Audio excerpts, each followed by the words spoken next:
You are listening to 15 Minutes, the show with Osiris Munir, only on LA Talk Radio.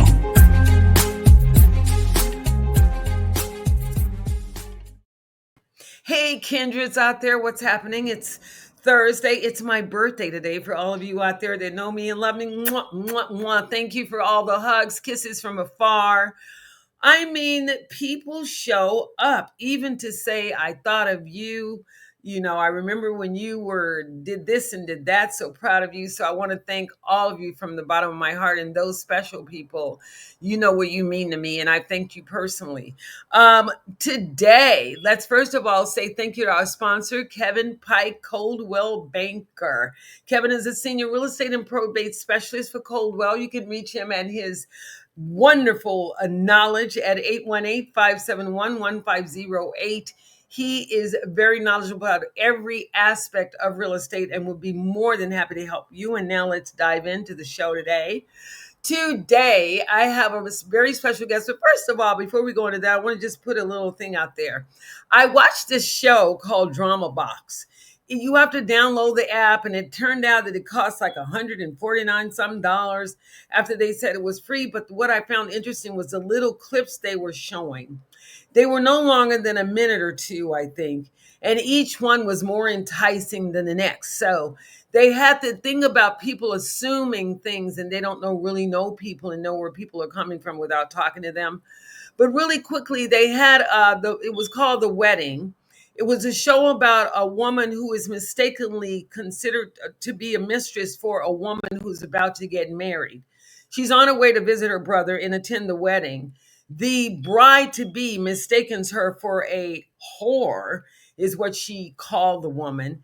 And it ended up, they really mistreated this girl. I mean, killed the baby. I mean, kicked her in the stomach, all behind an assumption that her mother saw the woman getting off of a plane and her future son-in-law embracing the woman because his sister was the only family he had. And everyone knew how special his sister was to him. He even explicitly said to the fiance to be that his sister was special to him and treat her with the utmost dignity. And it got really weird, all in the setting of very wealthy people in very wealthy setting, and so-called they are knowledgeable and intelligent. And in my opinion, they had no knowledge whatsoever. It was like really good, but it cost $149. So if anybody out there sees the rest, let me know what happened. Anyway, today our guest, on a more serious note, author, conservationist, Eduardo Goncalves, has been a writer for British politicians, journalist for the BBC. He ran a government department for the Middle East. He just told me he was an intern on the Hill up there, the Capitol Hill. He's supported by celebrities worldwide for his undying, remarkable conservation of wildlife. He has recently written a trilogy of books. I love the titles, and I think you will too. First one, Shoot One Lion, Get One Free. Second one, 20 Elephants in 75 Cents. And third, which my favorite, Mainlining on Heroin Without the E. So I welcome onto our set, and he'll tell you the rest, Eduardo Goncalves. Hi. Hey, that is quite some intro. I hope I managed to live up to expectations after all that. Wow. Wow, that's okay. I wanted people to really know how, I know you're humble, but I want people to know the kind of things that are going on out in this world while we're paying attention to things that don't really matter, in my opinion. You know, I'm not saying they don't matter. Let me take that back. But I'm saying our focus should have a broader spectrum of that there are people actually physically out here in the world doing things that are remarkable and beyond what they've been called on this earth to do. So let's talk about your books. I want to hear about the one, Shoot One Lion and Get One Free. Now, come on. What is that about? Okay. What is that about? So the background is 10 years ago, almost exactly 10 years ago, this American dentist from Minnesota, Walter Palmer, he shot a lion called Cecil. and it was all over the news. And people were horrified. People thought this kind of thing had died out years ago. And I kept on asking myself, but also being asked by people, why do people do things like this? What goes on in their minds? What drives them to kill a beautiful, majestic, innocent, defenseless animal just for fun and photos and a souvenir to put in their living room? So I decided to try and answer the question. And so I went undercover. I joined the hunting industry. I became a trophy hunter, except I didn't shoot any, pretended to. So I became, yeah, I never shot anything in my life, but I pretended I was one of them, assumed identity. And I contacted the CEOs of companies that organize these hunting holidays. So you can literally go online and buy an elephant to shoot, a lion to shoot, a cheetah to shoot. Yeah, it is as easy as anything. I mean, there's websites. There's one website, like Amazon, you can go on there, you can buy a book, a t-shirt, whatever. There's a website called bookyourhunt.com. It's exactly the same, except you can buy an animal to shoot online with a credit card, and boom, literally, you're off. And it's legal to do this? It is completely legal. And you can buy, I mean, name it. You can buy a lion to shoot that's been hand reared in an enclosure in South Africa, or you can go and shoot a zebra in Texas. You can shoot a kangaroo in Texas. A zebra. Yeah. I mean, you can shoot a giraffe. You can shoot a monkey. And these things, I mean, it's like the Wild West. So I was being offered holidays to shoot animals. I was being offered a holiday to shoot a polar bear, a cheetah, a leopard, an elephant. And so that's why I wrote the book, Shoot One Lion, Get One Free, because that was literally one of the offers on the market. Okay, you can shoot 2 lions and we'll give one of them free. It's like a deal at Costco or Walmart, right? You get 2 bottles of wine for the price of one. Okay, 2 lions for the price of one. How about that? And so it tells the story of all of these companies.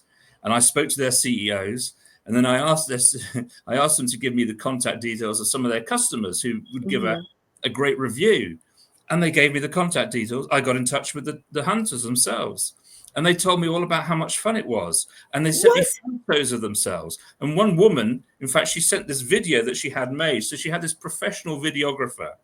And it's all really staged and Hollywood-like. And at one point, she's kind of staring wistfully into the distance, and the wind is blowing her hair. And this is her, as she's just shot an animal, and she's thinking about this amazing thing that she's done. And it's not amazing. It's evil. And I wanted to talk, because the problem is, when we remember the story of Cecil, we think this was a one-off. This was one guy, one nut, who decided to go and shoot a lion. And it's not. It is a huge industry. Let me give you just one statistic. Since Cecil was killed in 2015, trophy hunters have shot another 10,000 lions for sport, for selfies, for souvenirs. Every year, trophy hunters are, thanks to these companies, these businesses, they're shooting tens of thousands of animals, many of them at risk of extinction. It's like the Wild West out there. And that's what Shoot One Lion, Get One Free is all about. Oh my gosh. Well, the thing I find interesting, I mean, I'm an energy lover. So I love animals, people, frogs, I get, nervous. I have to step on a bug, but you are a bug. But, the thing is, but it's like, oh my gosh, it's so sad to hear that. Now, well, how did you get away with not shooting? And I mean, because you're standing there with other people, or are you off to yourself roaming around in the forest somewhere? What's the setting like to do that? I can't give away all of my trade secrets. I wasn't working alone, I'll say that. There's a guy who I've worked with before who I can't identify. Yes. For obvious reasons. And he did a lot of the heavy lifting. So, when it came to, flying to the estates where these hunts go on, I mean, he and I worked a few years ago on, we actually broke up a dogfighting crime syndicate. It was Europe's largest one. So these were really bad criminals. They were involved in gun running, drug smuggling, people trafficking, and they were also breeding, pit bulls and then trading them around the world. and setting up these big fights of dogs for $50,000 a shot. Okay. Evil people. And we managed to infiltrate and break up this gang. About 100 dogs were rescued and thankfully are free, and a bunch of guys got arrested. I mean, this guy that I work with, I mean, he's got nerves of steel. So anyway, we worked together on this, and like I said, we went into the homes of people who had 500 bodies and heads of animals. There was one guy who had a polar bear head and skin on the floor. No, come on. We went into the workshops of the taxidermists that they use. Mm-hmm. So, you know, we got inside the industry and to really see what it's like, so that we can tell people what it's like. And it's not, you know, the image that maybe people think of when we think about Cecil, this one guy, this one line. This is a major industry, and you can buy almost any animal you want to shoot. It's there. Most people don't even know that exists. And this is the 10th anniversary of this shooting. Am I correct? Exactly. It's going to be the 10th anniversary on the 1st and the 2nd of July. Why do I say the 1st and 2nd? It's coming up. Yeah. Coming up very quickly. He was shot twice. So this bow hunter, he decided he wanted to shoot Cecil with a bow. Why? Because he could get a special prize from Safari Club International, which is the biggest hunting industry group. So they give you special prizes for shooting big game animals with what they call novel weapons. So that's things like bow and arrow, crossbow, revolvers. So they give you a prize. For example, you want to shoot like a rhino with a revolver. They look up to that. They've got a record book where they keep the records of the biggest animals ever shot by trophy hunters. It's like a competition, and you've got categories in there. For example, people who've shot hippopotamuses with an air gun. I mean, it is incredibly difficult to shoot a hippopotamus, you know, because these animals have got really thick skins. But let me tell you just briefly what the big thing that I found when I discovered this really dark world is these guys they get a real rush from it. An adrenaline rush is from the thrill of the kill, and it's so powerful that they become addicted to it. They become absolutely addicted. Just a couple of things that these guys said to me. So this guy, in fact, he used to work for Vladimir Putin. He's sitting in his trophy room near Moscow, and he says, "I'm looking at the animals. Just looking at them, the adrenaline starts coursing through my blood." Right. Another one, he calls the moment of the kill of this bear. He says, "This was the most emotional moment of my life."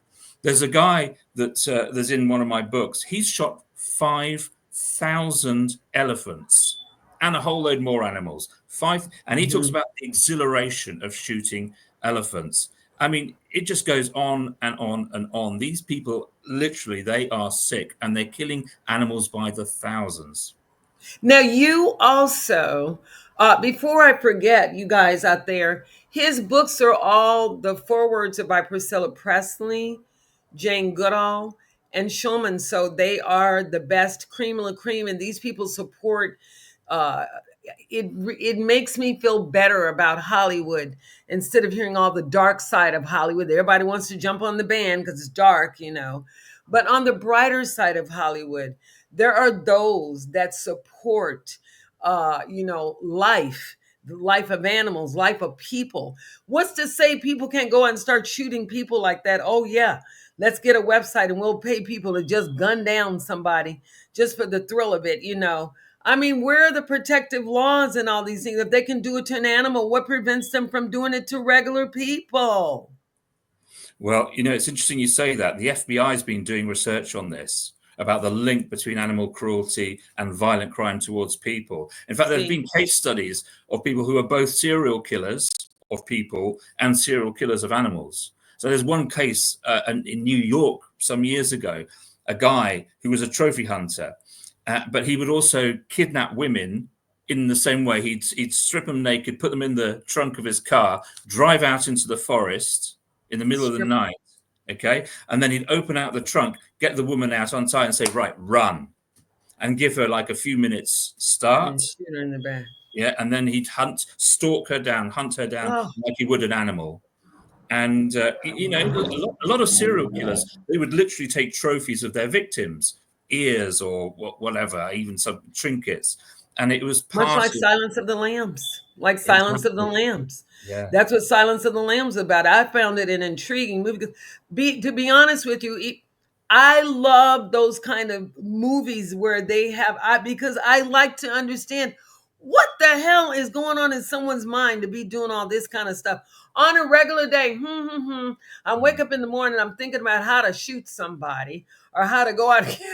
You have to be at a certain level of, I say your life condition has to be in a certain state, no matter, and your spirit, no matter what your financial pictures may dictate. I would say the essence of the person is rather low. It's rather low. I You completely have no agree. regard for life. Well, these people not only get a kick from the kill, they also seem to get pleasure from the harm and injuries they cause as well. Let me just give you three lion hunters, what they said. So the first guy, he was actually president of Safari Club International, and he says, the lion's head snaps backward and explodes with smoke from my bullet. There's an Australian guy who shot a lion. He said, I shot it through the left eye, blowing out the back of the skull. And then Oh another one wow. says, the arrow entered beneath the lioness's chin and took out her heart. And you kind of have to hear the context in which it's said, because these aren't regretful confessions. These guys are celebrating the fact that they did this. You know, this makes them feel great and powerful and strong and full of energy. And it's the adrenaline rush. And this is great as far as they're concerned. Now, you are right. And I think 99% of humanity would look at that and say, hey, that is really sick. I mean, that is really worrying. That these guys, I actually started my career in law enforcement, and I did a lot of research into You're the after my heart. causes of crime, the links between different kinds of crime, and I know quite a lot of psychologists still, and I know there's actually one guy that I've done some work with. He's one of Britain's leading psychologists, and he's interviewed all sorts of really interesting groups of people. I mean, bad people. You know, he's interviewed terrorists, and he's studied trophy hunters and other groups. And we were speaking at an event, and he got up and he said, you know what, I've just realized something. The people that scared me the most of all the people that I've met wasn't the terrorists. It was the trophy hunters. They were the ones most devoid of humanity, the ones who made up the most excuses, the ones who had complete detachment from humanity, from any kind of moral code. These guys, they were the ones who frightened me the most. You brave soul. I need to, that's why I asked you, what planet are you from? I mean, I know you couldn't be a regular earthling. You must be one of the seedlings or something they planted down here to, to help us move forward, although, we get stuck sometimes. But let's talk a little bit about the second book, or, 20 elephants for 75 cents. Why 75 cents and not $1.25? So it's 25 elephants in 75 minutes. And this Oh, was the I thought it was 75 cents. It's 70 that's what euros, 75 minutes. it's, What? so it's 20 elephants. Why So couldn't this it is be? a guy who boasted that amongst his many accomplishments, he'd managed to shoot 20 elephants in the space of just an hour and a quarter. And this guy, Oh, okay, so he's killed over 4,000 animals that I've been able to confirm. And that includes 1,300 elephants, 340 lions, hundreds of other animals like leopards and rhinos. He's even shot a couple of gorillas, oh. okay. But this guy, all right, this gives you an example of just how self-deluded they are. He says, but I only hunt in moderation. He insists, yeah, I do all of these things, but I only hunt in moderation. And he wasn't the worst guy. There was another guy who, he'd shot so many animals, he'd lost count. But he said, oh, it's in the thousands. I've shot thousands of animals. And then there was another guy who'd shot 5,000 elephants, as well as lots more animals. And that's the thing, there are these people, they're not just shooting. It's not like shooting one lion, like we get the impression from the whole Cecil thing. These guys are serial killers. And they're Definitely. encouraged to do this by the trophy hunting industry, who plies them with awards that encourage them to kill more and more and more animals. There's a prize that Safari Club International gives. It's called the Hunting Achievement Award. And it's got like these levels. It's like a computer game or a console game where, you're shooting aliens or the bad guys. And you've got to shoot more bad guys to get onto the next level and so on and so forth. Oh, They do that with wow. animals. So with the Hunting Achievement Award, to get the copper prize, you've got to shoot 17 different animals. And then you go up. So anyway, you get up towards the top. So gold, you've got to shoot 100 animals. Diamond, which is the top one, you've got to shoot animals from 125 different species. Oh, So wow. it's not even 125 animals. It's Jeez. 125 different species. But the biggest prize they give you, and you've got to shoot something. There's different routes to it, but broadly, you've got to shoot about 530 animals for this. Now, Mm-hmm. get this, they call this the World Conservation and Hunting Award. The Mm-mm. World Conservation, and so shooting over 500 animals, apparently that's conservation. In a world where the world's wildlife is in such trouble. I used to work for the World Wildlife Fund. Okay. One of the things that my team was involved in was producing something called the Living Planet Report. Every 2 years, it shows what the populations of wildlife are like. And the last one that the World Wow. Wildlife produced last year, it said since the 1970s, the population of wildlife has crashed by 70%. In just 50 years, wildlife numbers as a whole crashed by 70%. And when it comes to the animals that trophy hunters are shooting, some of them, it's even worse. In the 1970s, there were 200,000 lions. Mm. Today, we'd be lucky if there's 20,000. That's Oh, don't say that at 90%. all. It's 90%. And yet, it's still legal to go and shoot them just for fun.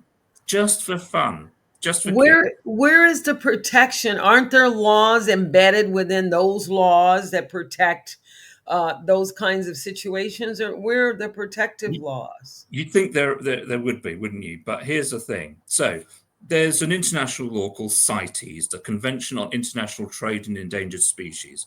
That was set up to stop trade, all forms of activity, economic activity involving animals, to stop them going extinct. So you're not allowed. That's why poaching, for example, is illegal. Okay, or killing animals for their ivory. But there's just one little problem with that law, and that is that trophy hunters are exempted from it. The crazy reason is that trophy hunting supposedly isn't a commercial activity. So it's not like you're shooting an elephant to go and sell it. But of course, it is a commercial activity because you've just got to pay probably $100,000 to somebody to go and shoot that elephant. And then you're paying the taxidermist, you're paying the shipping costs. You're spending a lot of money. And so, of course, it's a commercial activity. And of course, the wildlife traffickers, the poachers, they've used this loophole in the law. So there's an example that I talk about in one of my books. So there's the guy who runs a crime syndicate in Thailand. And he sees this loophole and thinks, hey, this is a good opportunity. So he goes to Vietnam. He hires these peasants and prostitutes and pays for them to get on a plane to South Africa. And they just turn up in T-shirts and jeans and sneakers. They don't know what they're doing. But anyway, they're told to pretend to be trophy hunters. They go to this hunting estate and they don't even know how to hold a rifle. So they have to get a hunting guide to actually shoot the rhino. Mm-hmm. Wow. And then the peasants, the prostitute, whatever, they take the horn of the rhino back with them, give it to the guy, who then sells it into the Chinese black market for traditional Chinese medicines and aphrodisiacs and all of that. Because it's ivory, right? It's ivory. Yeah, exactly. And so the hundreds of millions of dollars worth of rhino horn has been trafficked under this legal trophy hunting loophole. And you look at the records, and I'm one of these nerds who's always looking at the official records. So there are supposedly hunting trophies of the gallbladders of bears. So bears are supposedly being shot for their gallbladders as hunting trophies. Where the hell are you going to hang that up in your living room? Above the fireplace? A gallbladder? No, what it is they get the gallbladder in order to extract the bile. It's not funny, but it's sick. Absolutely. It's sick. And the way that people say, this is why I can't get with things. This is why I have to follow a certain stream of thinking. And people that think in certain kinds of ways and their humanity is forthcoming, because it just doesn't make common sense, some of the things we allow ourselves to participate in.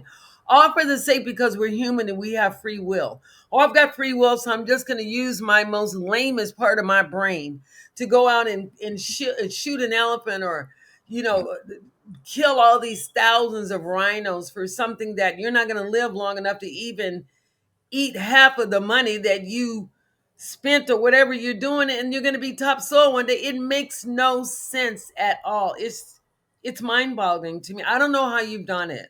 I It's, don't know how you've done it. I tell you one thing, that I have this really old laptop that I use. It's really old and it's big and chunky, You said it's but big. it's the only one that survives my hammering on the keyboard, because sometimes I'm writing this stuff and I'm getting so angry and I'm like hitting.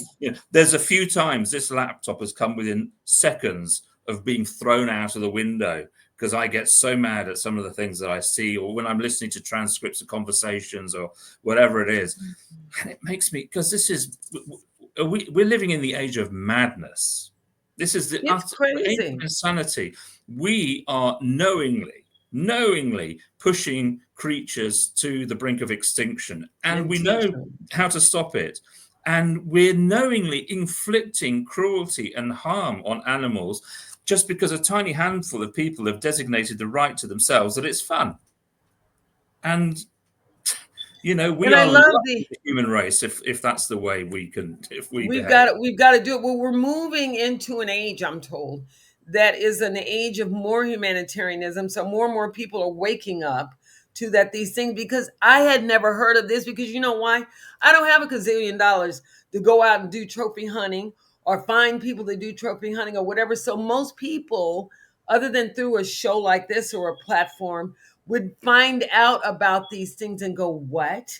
I didn't know that was happening. I had no idea there was an Eduardo Gonzalez out there. I had no idea there were people out there trying to stop this madness. And, and at the same time, there is a war going on. We are in a war. It's a war of, right from wrong. Come on now. You know right from wrong. And you're going to tell me you're going to support things. And then, somewhere down the line in the scheme of the laws of life that we live, checks and balances will weigh out. And, you and I have lived long enough to know those checks and balances do come around. They come around. They don't play. And when they come around, I don't want to hear you whining and squeaking, when somebody you love, their leg or something gets blown off because you're out there shooting at animals, and then something bad happens in your personal life. Oh, why me? Because look at what you're doing and what you believe in. Out there killing things, that you don't have the power to put life back into. Wow.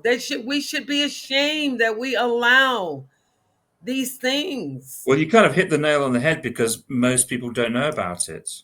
It's once in a blue moon when we do hear about it, because there were the dentists and there was a lion that had got a name because he's being studied by people and so on. And you certainly don't hear or see the leaders of the industry on TV or writing op-eds in the LA Times or whatever it is, or coming on your show and saying, hey, let me tell you about this great fun thing I'm doing. It doesn't happen. They work very hard to stay away from the limelight. But there are people trying to do the right thing, even in Congress. There's members of Congress who have been trying to, Raul Grijalva for years has been trying to act on this, but he's not alone. There's another act that's on the floor of the House of Representatives at the moment. And, we've got to tell our elected representatives what we think. And we've got to tell them that our vote depends on what they do or don't do about these issues, because this is literally life or death. This is the survival of life on Earth. And we've got to tell these people, you know what? You are there to represent me. I pay your salary from my taxes to represent me, because I'm too busy doing a job or raising a family. It's like, I don't know how to do plumbing, so I buy a plumber in to come and do my plumbing at home. So you're doing my representing, okay? You are working for me, and I expect you to do a good job and to do as I want you to do. Otherwise, you're fired. Why are you there? You're getting Why fired. are you there? Yeah, the thing is that what I find interesting is that, and I am a big sci-fi watcher, huge, because sci-fi lets people know what the future, where we're going. Everything I saw 30, 40 years ago, it's already happening now. So I'm telling you, sci-fi is always ahead. But the thing is that I was watching something, and with sci-fi, what if we posed a question? Let's just say mankind, like in most of Rod Serling's Twilight Zone movies, where he makes mankind the little thing, and then he has these bigger things come and devour upon mankind. So I wonder if we had to really sit inside of ourselves, and we had to be the scooter in the, in the big wild things, like the little mouse that goes around in the the little the monster that goes around in the basket, around and around, little hamster. If we had to do the same thing, how would it make us feel? Let's just say somebody decide to go ape shit on mankind. Say, look, I don't like the fact that mankind can run out, and I'm saying as a society, not just men, can run out and just at will, because I feel like at that day I'm upset, or I just feel like getting my jollies off, and I'm just going to kill an animal or two. I'm going to shoot a person or two. Let's just say back in the day, we're going to shoot a black person or two, or a Native American or two, or a, because this is what this is what you're telling me, that we have these kind of mindsets still, that, well, it's against the law to really shoot people. We can't, we can do it, but we got to do it undercover. But it's a little easier on us legally if we just shoot an animal and get off that way. Come on, Eduardo.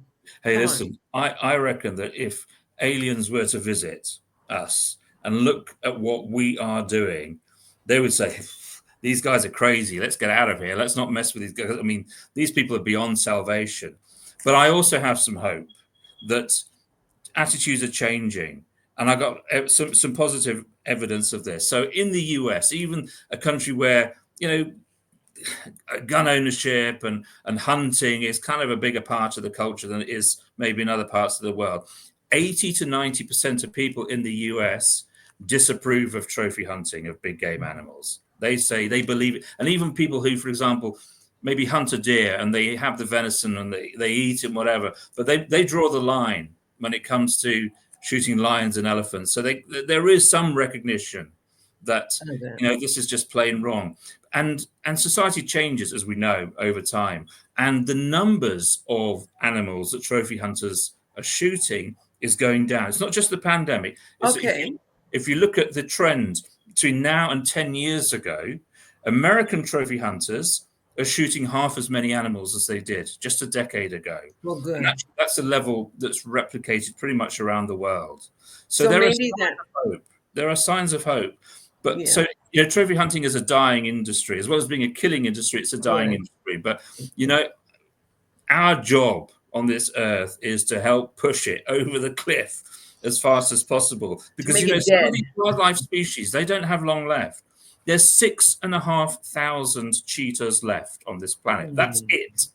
That's 6,500. There's 3,000 black rhinos. And once you get down to those kind of numbers, there can be a sudden collapse. I saw this myself about 20 years ago, 30 years ago, with a species called the Iberian lynx, which you probably never heard of. It's the most endangered big cat in the world. It only lives in Portugal and Spain.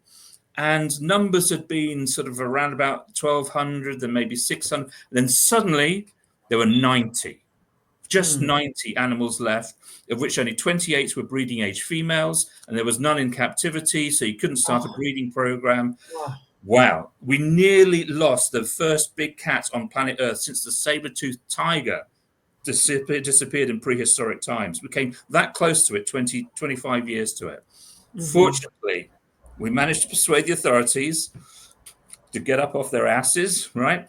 And they started, getting the runts of litters in the wild that wouldn't survive in the wild. They would bring them into a breeding center and nurture them. And then they were the founders of this breeding program. Anyway, fast forward to 20 years ahead, there's now 2,000 Iberian lynxes spread across and they're breeding in the wild again. It's actually an untold conservation success story. So these things are possible, but the warning signs are there. If we let populations shrink, then suddenly you have implosions and whole populations can disappear. And the problem with trophy hunting is not just the numbers of animals, it's the fact that they're shooting the biggest, the best, the strongest, the fittest animals. Yes. They're the most impressive ones. So the lion, for example, it's lost 15% of its gene pool in the last century because all the big animals are being shot out. The industry records of Safari Club International, which I was able to access as a member of the hunting group, I could see that the measurements of lions are getting smaller. Lions are literally getting smaller as a species because we're losing the big genes. And you get to the point where you only need a small number of the remaining biggest, best animals to go, and you can't recover it, or it's very, very difficult to. Very difficult.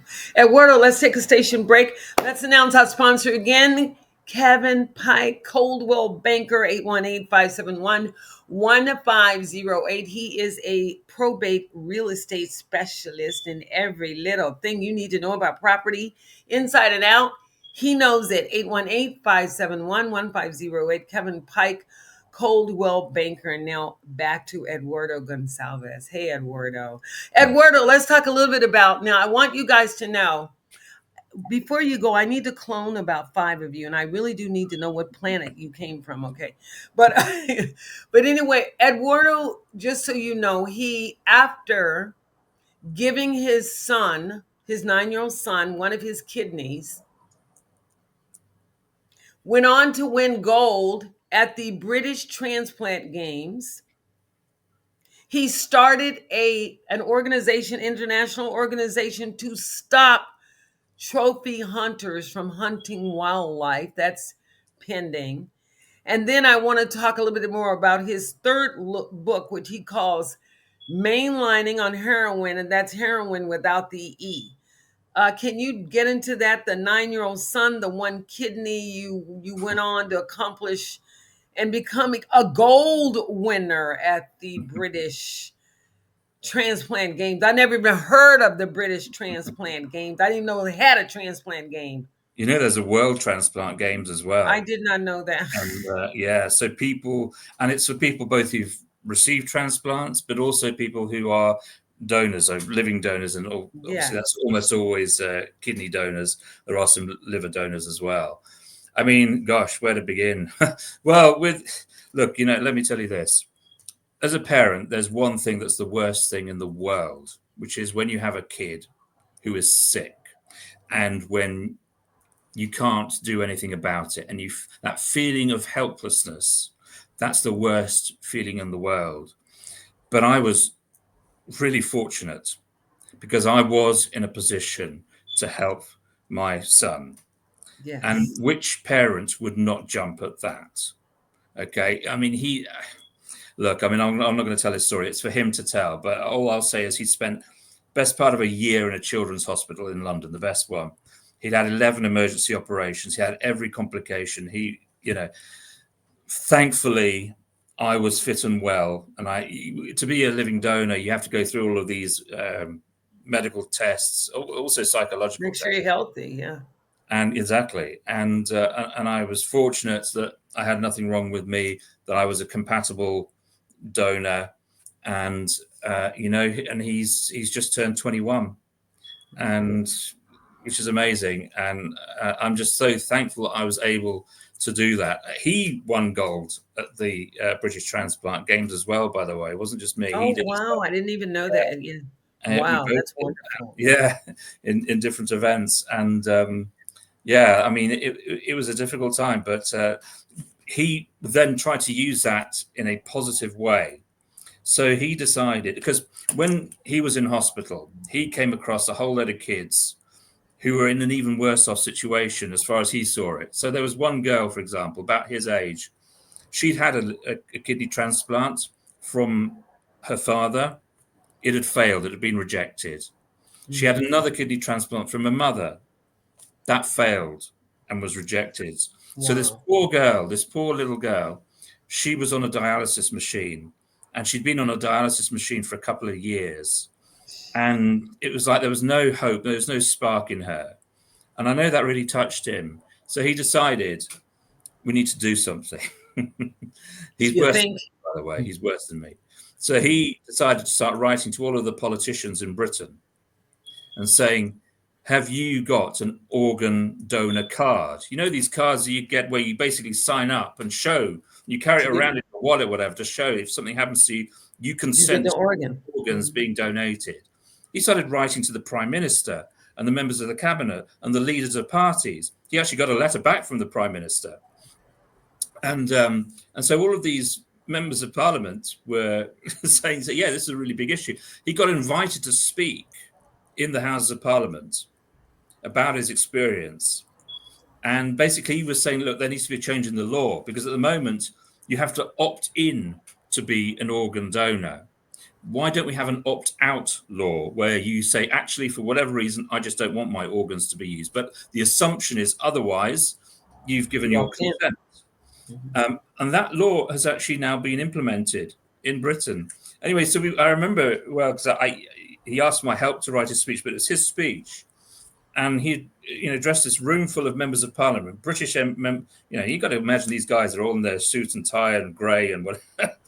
He reduced a room of politicians to tears through telling his story and telling the story of this little girl and the other children that he had met. And the law changed because of that. And, it's a change that has meant hundreds, maybe thousands of lives have been saved, because so many people die just because an organ is available. And these are people who could have survived if an organ had been found in time. And thankfully, more people are surviving. Fewer people are dying. Yes. And yeah, that's a hope. That's hopeful. Yeah, that's some light in the storm right there. we can all make a difference, and we can all use our experiences, even if they're bad experiences, to bring a greater good. That's right. And we've got to tap that positive energy that we've all got within ourselves and try to think, yeah, things aren't great in this world. What can I do about it to make it better? Right? Because it's not up to others. If we're just leaving it to others to do, nothing's going to get done. If everyone has that same attitude, and sometimes, it means you've got to be the one who sticks their head above the parapet, and sometimes that means you're going to get shot at. But you've got to try to realize that in the broader scheme of things, it's just the right thing. And so, some trophy hunters, they write some marvelous things about me. They've called for me to be deported on a leaky dinghy, and all sorts of. Anyway, it doesn't matter. They can say what they like. There was a little old lady that I knew when I was a young man. She was a Quaker. Mm-hmm. She was tiny, and she was quite elderly. And I won't use the exact words that she said, but she said to me one day, Eduardo, you're not doing your job if you're not peeing them off. And that's just stayed with me. To make an omelette, you got to crack some eggs. And that means, people will come out for you. But was it the right thing to do? You got to look deep inside yourself. Was it the right thing to do? We know right from wrong. We know right. There, even if you are very unconscious, there's still a nudging in every human being that's saying, come on now. And then whether we think about it or let our impulsiveness or our lack of training or whatever the excuse or reason go ahead of us, and that's something. Eduardo, we're getting short on time. I wish the show were a little longer, but it's not. And I know you always have other things to do. Everybody is so busy out there doing things to make things happen in the world out there. But before we leave the thing about your 9-year-old son, you yourself, after doing all of these things, what is your condition, and are you okay? I don't have to worry about you or anything, do I? Hey, listen, I've got stuff to do, and I'm going to stick around for as long as I can. I was diagnosed a few years ago with an illness that a lot of people haven't heard of. Only watchers of House have probably seen it. It's something called sarcoidosis, and it affects you in different ways depending on where it lodges in the body. Mm-hmm. And in my case, it's been in my brain, my heart, my lungs, and stuff. And there have been times where, I've been bedridden. I've been in a wheelchair, but not every day is like that. And there's always something positive. And you know what? One of the best things I did 2 years ago, I adopted a 14-year-old Staffordshire Bull Terrier who'd been abandoned in really horrible circumstances. He was deaf. He got, well, listen, the people, his owners, they'd moved house. Mm-hmm. They moved out of their apartment and they just left him there. And he went for 10 days without any food or water. Mm. And he was frightened. He was starving. He nearly died from starvation. Eventually, the authorities, they broke the door down. They rescued him. And anyway, I took him in, and he has been a blessing. He's been the most gentle, beautiful, friendly, positive creature. And well, he actually passed a few weeks away. But just after his 16th birthday, we held a big party in his favorite woodlands, and we had balloons, and we put him in his chariot, and we had his favorite dinner and his cake and all the rest of it. And that's lovely. The love of a dog is like, I know, I'm a dog owner. I totally get it. My dog's still young, but I think about, oh my gosh, and I just try to enjoy every moment. But listen, we need to go, and we need to tell everybody where we can find more about you and your projects. They are all ongoing, and what you do, how we can get involved and help stop these people, stop these organizations from doing these sorts of things. Go. So our website is bantrophyhunting.org. Pretty simple. That's what we're about. We're about banning trophy hunting. So bantrophyhunting.org. That's where you can find out about us, where you can find out about me, and you'll hopefully be able to get the books on there as well. They are actually already available on Amazon. Yes, they are. If you search for me, you're going to find these books. Plus, there's a few others that I've written about this in the past, including my most recent book, which was called Saving Sally, where we did this heart-stopping undercover operation to save a tiger cub that was about to be shot by a trophy hunter. And we actually managed to smuggle it away and into a secret sanctuary. And she's now living free. And she's got a friend, another rescue tiger. And anyway, so my books are on Amazon, so you can search. We'll have to do a follow-up on you and have you back on so you can talk some more about that, because this is kind of like things that I'm into personally. So I love this kind of subject. By the way, don't forget, let's thank our wonderful LA Talk Radio owner, Sam Hassan. Thank you, Sam, for letting us come on and shine every week and do our thing. Also, don't forget about me. I love you. I love for who you are. People like Eduardo, you have no idea how this makes my heart feel that there are people out there doing good, positive things and making positive causes to get some positive effects. And also, I like you because of who you are and how you stand strong and stay the same people over and over, no matter what knocks you down. You lift yourself up and you keep moving forward, and that's what it's all about. Don't forget about my YouTube channel, 15 minutes to show, LA Talk Radio. We need the numbers. If you don't want the numbers, I love what I do, and I love the people we have on. You're bad that you miss out on these people. It's not the shallow part of Hollywood, but the deeper, more entrenching things that are actually very humanistic that people behind the scenes in Hollywood are doing all the time, and you just don't hear about them. So don't forget, next time, we'll see you next week. Don't forget to smile. It works wonders. And Eduardo, thank you for coming on today. You've been amazing, and I love you for all that you do. Just know you have a heart out here. We love you. Thank you so much. Thank you so much for having me on. It's been a real, genuine pleasure talking with you and meeting you. And thank you. Thank you for inviting me. Thank you. And come back. Don't be a stranger. Okay. Anytime. I would love to come and talk with you again. I would love that. All right. We'll see you soon. Bye-bye. See you next week. Bye. You are listening to 15 Minutes, the show with Osiris Munir, only on LA Talk Radio.